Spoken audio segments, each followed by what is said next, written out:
Hey guys, welcome back to another video. And with me living in New Jersey, there are not a lot of places, especially not like the Charlotte area, where you can get like third-party vendors that sell you old cars, old diecasts, like like what I'm showing you right now.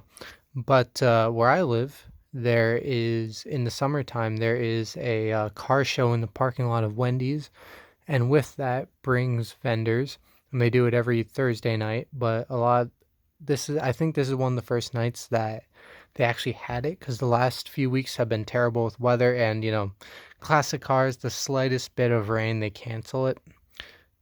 And I think this might be one of the first weeks they actually had it this year. And so I picked up a few. As you can see, these two combined were $30. This was 25. This was 5. And you may be able to tell why this was 25 by looking at it. This is made in 2001, but this is for the 2002 season. This is first funny car I've ever owned. This is the Don Garlits autographed funny car, I guess. And this is pretty cool. This looks like kind of like something that NASCAR Authentics is doing now with the chase pieces. Now, of course, there's nothing really special about this, besides the autograph. But the actual original car and packaging, there's nothing that special about it. But it does explain a little bit on the back about it that some of them are in the chrome finish, much like NASCAR Authentics. Obviously, this is just a normal finish, and it could also be autographed, which, yes, this is autographed, but it's clearly autographed after the fact, because it's like it wouldn't be over the logo and everything. Most likely, if it were autographed, it'd be on the card, and unless it's on the back, I don't really see that. So before this was autographed, like I said, after the fact, this was just a normal packaging. But now it's autographed and it's $25. But, I was willing to do it. Which is also, by the way, why I only got 2 cars. Normally, especially if they're $5 cars, like I did Pocono last year, $5 cars, I'll give them $20 bill, and take 4 of them. But this was obviously a lot more, understandably, and yeah, so now I have it. I like it. And now this is the $5 one, obviously printed on signature, so it's different. This was made in 2017 by a company called Johnny Lightning. Only 1752 of these ever made. And this is I think I mentioned, 1972 Richard Petty car. And you can see some facts. I'm not going to go over all this wording, but you can obviously pause it if you want.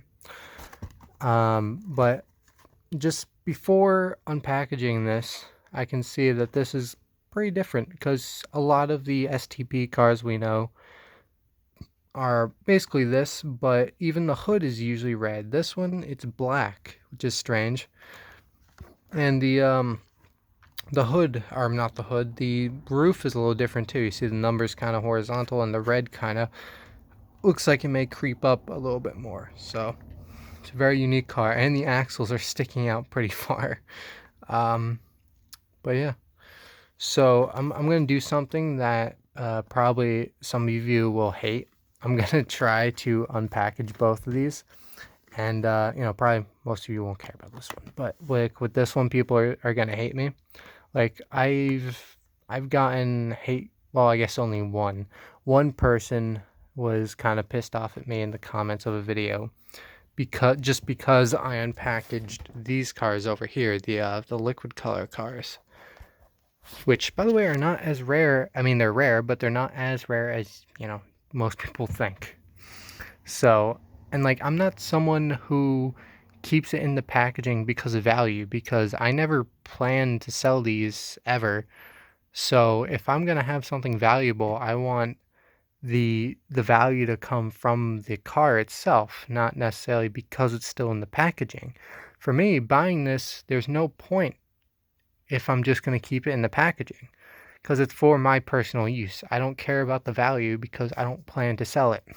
Now, of course, because of signature, I am going to keep the packaging, but I'm just not going to keep it together.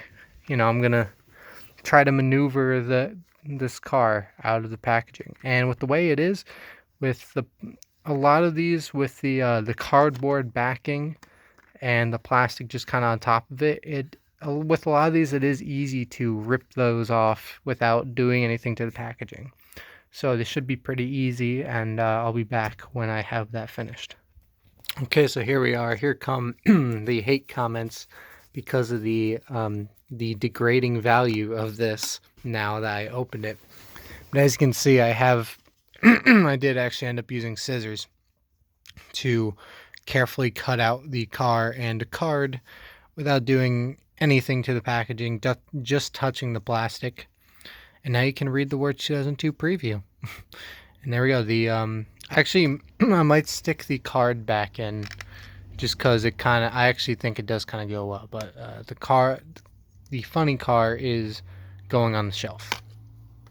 But anyway, since most of you have clicked off by now, here is the card of Don Garlits here, Chase the Race, and there is no signature or anything special about this. Before it was signed, it was just a normal normal packaging here.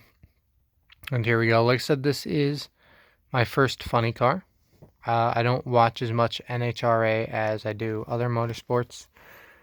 But of course, I have heard of Don Garlits. He's a huge name in motorsports. Big Daddy. And here's his Matco Tools car with the Goodyear tires, of course. I like how the engine just kind of sticks out from everything else.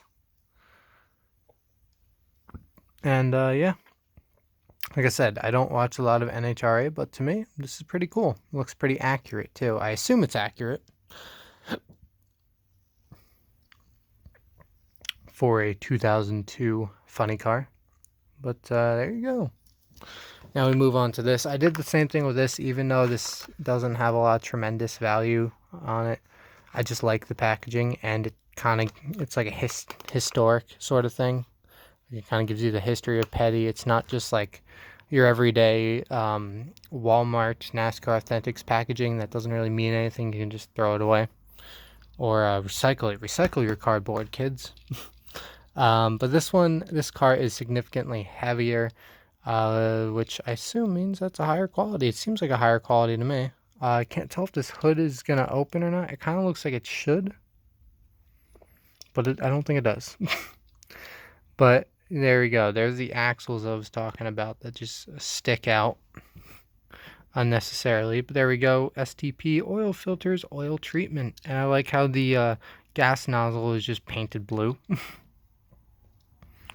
Nice front of it. This is, as you can see on the packaging, 1972 Plymoth Road Runner, in case you want to know the make and model. Special edition, of course. 1752 of these ever made, 1,752. As you can see, there's some of the things I was mentioning with the black. It's nice and shiny. I like the quality of this car. It's not like your normal 1/64 scale cars that are all scratched up. These actually have some quality to it. And even though this is a NASCAR stock car, you can see at this time with this car, it still has doors. You can see the door handle, although it still has a window net, which I think came because of his flip in the 60s at Darlington, where he was flipping and his hand flew out the window. Obviously, he was okay. Relatively speaking, and he made it back into the car, but I think it was that made them require window nets, even though some of the cars still had doors on them. I can't exactly read what's on the back there. It kind of looks like a license plate sort of thing. And I just like how the back is. Like, it's like a weird slant and goes out to a very small spoiler there. But anyway, here's some old logos here for you. You got Union, STP, of course.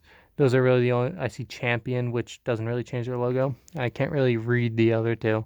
Something with a crown and something with blue. But yeah. that's pretty much it. Hope you didn't get too triggered during this video. Like I said, I value both the packaging and the cars, but for me personally, I never plan on selling it. So for me personally, the value of having the car still in the packaging makes no difference to me. I value the packaging and the cars separately. So like, this is still gonna be on display, just not with the car in it. Like I said, I'll probably put the card back in, because that, in my opinion, that actually goes well together. But with the car itself, that's going on the shelf. This will still be displayed, probably right near it too. But like I said, hope you didn't get too triggered with this video. Thanks for watching, and I will see you all later.